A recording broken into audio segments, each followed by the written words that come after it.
There are places on Earth that feel dangerous by chance, shaped slowly by time, erosion, and quiet indifference. And then there are places that feel intentional, as if nature itself decided to test how far endurance can be pushed. The Skeleton Coast is one of those places where survival is never guaranteed, and confidence rarely lasts. Here, fog arrives without warning, blinding the sea and turning navigation into a gamble. Towering dunes advance year after year, erasing roads, camps, and even shipwrecks as if they never existed. Humans arrive with plans and ambition, and leave behind only rusted metal, scattered bones, and stories, if they leave at all. Location and geographic extremes. The Skeleton Coast forms the northern stretch of Namibia's Atlantic shoreline, extending roughly 500 kilometers from the Kunene River near the Angolan border to the Swakop River further south. This region lies along the edge of the Namib Desert, one of the oldest and driest deserts on the planet. The coast exists at the collision point of two hostile environments, an icy ocean and an arid desert, each amplifying the dangers of the other rather than offering relief. A defining force here is the Benguela Current, a cold ocean current that flows northward along the coast. It cools the air above the sea, producing thick fog that frequently rolls inland and blankets the shoreline. Visibility can collapse without warning, making navigation nearly impossible. Rainfall is extremely scarce, often less than 10 millimeters per year, while persistent winds drive sand across the landscape, reshaping dunes and burying anything left behind. Why the Skeleton Coast earned its name. The name Skeleton Coast emerged from what early visitors encountered along its beaches. For centuries, the shoreline was littered with the bones of whales and seals, remnants of intensive whaling activities and natural strandings. Over time, these organic remains were joined by the wreckage of ships, wooden hulls, iron frames, and steel superstructures slowly stripped bare by salt and wind. The term gained widespread recognition after British writer John Henry Marsh published his account of the wreck of the Dunedin Star in the 1940s. The title captured the reality of the coastline so effectively that it replaced earlier names on maps and in common speech. Long before this, however, indigenous sand communities had already labeled the region the land God made in anger, a description rooted in experience rather than metaphor. A coastline that traps ships and people. Before the age of engines and satellite navigation, the Skeleton Coast was a near-perfect ship trap. Dense fog obscured rocks and sandbanks, while strong currents pushed vessels relentlessly toward shore. Once a ship ran aground, escape became nearly impossible. The surf was too powerful to launch boats, and the desert inland offered no water, shelter, or reliable routes to safety. Survivors who reached land faced an equally grim reality. Traveling inland meant crossing vast stretches of dunes, gravel plains, and marshes with little chance of finding water. As a result, many wrecks became mass graves, their crews claimed not by the crash itself, but by dehydration and exposure. Today, more than 1,000 shipwrecks are believed to lie scattered along this coastline, some still visible, others long buried beneath moving sand. Early human presence and ancient shipwrecks. Human interaction with the Skeleton Coast predates European exploration by thousands of years. Archaeological evidence shows that strandloper communities once traveled along parts of the coast, harvesting marine resources and leaving behind shell middens that still mark their presence. These groups understood the rhythms of fog, tide, and scarcity, adapting their movements to avoid the coast's worst dangers.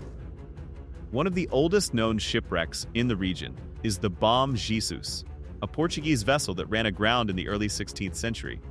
Discovered near Oranjemund, the wreck revealed gold coins, ivory tusks, and trade goods, offering rare insight into early Atlantic trade routes. Even at this early stage of global exploration, the Skeleton Coast had already earned its reputation as a place where ambition often met disaster. The Dunedin Star and a costly rescue. In 1942, the British refrigerated cargo liner Dunedin Star struck the Skeleton Coast during rough conditions, becoming trapped between violent surf and an unforgiving shoreline. Although all 106 passengers and crew survived the initial grounding, rescue quickly turned into a battle against time, geography, and exhaustion. Repeated attempts to reach the ship failed, with boats destroyed by waves and crews pushed back by relentless conditions. The operation ultimately claimed a tugboat, a military aircraft, and the lives of 2 rescuers, turning a rescue mission into a tragedy of its own. When evacuation finally succeeded, it was hailed as one of the most dramatic maritime rescues of the 20th century. The event exposed how fragile even modern technology could be when confronted by fog, isolation, and a hostile coast. More than a story of survival, the Dunedin Star became proof that on the Skeleton Coast, even rescue demands a price, and sometimes the coast decides what that price will be. A desert that sustains life against all odds. Despite its appearance, the Skeleton Coast is far from lifeless. Many organisms here survive not on rainfall, but on fog. Succulent plants absorb moisture directly from the air, while wind-blown organic material feeds insects that form the foundation of the desert food chain.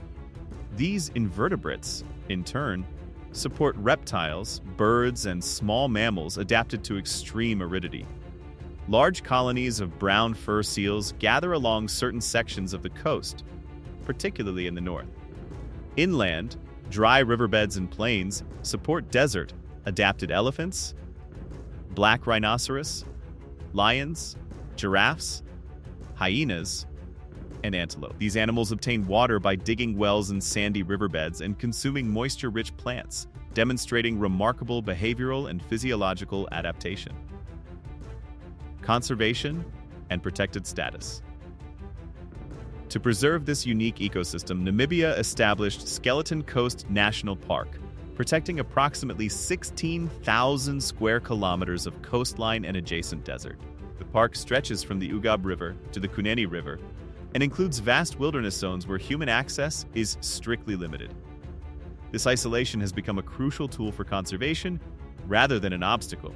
The park is part of a larger transfrontier conservation initiative linking protected areas across national borders. By limiting development and tourism, authorities have ensured that both wildlife and historical shipwrecks remain largely undisturbed, allowing natural processes to continue shaping the landscape. The Skeleton Coast in culture and imagination. The stark visuals and haunting atmosphere of the Skeleton Coast have inspired novels, films, documentaries, and music for decades. Writers often use its shifting sands and abandoned shipwrecks as symbols of impermanence, failure, and human vulnerability in the face of nature. Filmmakers are drawn to its raw, untouched appearance, transforming the coastline into alien planets, forgotten worlds, and post-apocalyptic wastelands without the need for visual effects. Documentaries have long focused on how life survives in such an extreme environment, revealing adaptations that feel almost unreal. Beyond survival stories, the coast frequently serves as a visual shortcut for danger, isolation, and time's slow erasure of human ambition. Its fog-covered beaches and rusting hulls evoke silence, abandonment, and the feeling of being far removed from civilization. More than a location, the Skeleton Coast has become a metaphor for endurance, loss, and the thin line between exploration and destruction. Proof that some landscapes exist not to be conquered, but to be remembered. A landscape that refuses compromise. The Skeleton Coast does not adapt to human presence. It erases it. Ships corrode, footprints vanish, and structures collapse beneath sand and salt as if they were never meant to stand. This is not a place of comfort or redemption, but of boundaries, where nature draws a hard line that ambition cannot cross. It marks the limits of preparation, technology, and certainty, exposing how fragile control really is. In doing so, the coast offers a rare kind of clarity, stripping away illusion and excess. It reminds us that some landscapes are not meant to be tamed or softened, no matter how advanced the tools we bring. Here, time works faster, silence feels heavier, and failure leaves visible scars. And standing before the Skeleton Coast, it becomes impossible to ignore how temporary human ambition truly is. If places like the Skeleton Coast fascinate you, where nature strips away certainty and leaves only truth, there's a lot more waiting beyond this story. We explore landscapes, histories, and forces that test human ambition in ways most people never see. If you want to be smarter every day, like and subscribe.